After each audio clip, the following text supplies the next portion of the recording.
वर्षाच्या अखेरच्या दिवशी पेंच व्याघ्र प्रकल्पातील चोर बाहुली गेटवर पर्यटकांना वाघांचे दुर्मिळ आणि अविस्मरणीय दर्शन घडले आहे।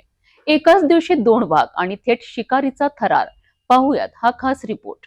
वर्षाच्या अखेरच्या दिवशी निसर्गाने पर्यटकांना दिली अविस्मरणीय भेट।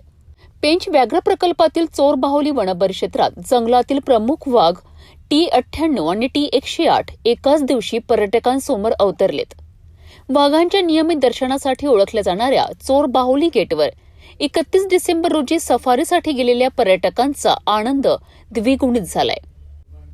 या सफारी दरम्यान वाघ T108 ने सांबाराची शिकार केल्यानंतर ते भक्ष्य खातानाचे थरारक दृश्य पर्यटकांना प्रत्यक्ष पाहायला मिळालेत।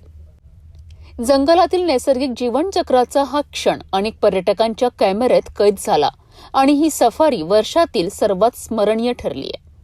नागपूर येथील जरीपटका परिसरातील हरकित सिंग कलसी यांनी ही सफारी आतापर्यंतच्या सर्व अनुभवांपैकी सर्वोत्तम असल्याचे सांगितले।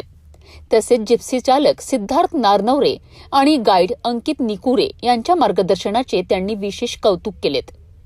चोर बाहुली गेटमध्ये समृद्ध जैवविविधता, वाघांचे नैसर्गिक वर्तन आणि सुरक्षित सफारी व्यवस्थेमुळे पर्यटकांचा ओढा दिवसेंदिवस वाढत आहे। उपसंचालक अक्षय गजबी आणि सहाय्यक वनसंरक्षण पूजा लिमगावकर यांच्या मार्गदर्शनाखाली वनपरिक्षेत्र अधिकारी जयेश तायडे यांच्या नेतृत्वात चोर बाहुली गेटचे सौंदर्यीकरणाचे काम वेगाने सुरू आहे।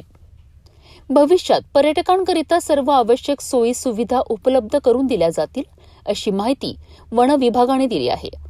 वर्षाच्या अखेरच्या दिवशी लाभलेले हे वाघदर्शन पर्यटकांकरिता केवळ सफारी नव्हे तर निसर्गाशी थेट जोडणारा आणि कायम स्मरणात राहणारा अनुभव ठरला आहे। वर्षाची सांगता झाली आणि निसर्गाने दिली थरारक आठवण। चोर बाहुली गेटवरील हे वाघदर्शन पर्यटकांकरिता आयुष्यभर लक्षात राहणारा क्षण ठरला आहे।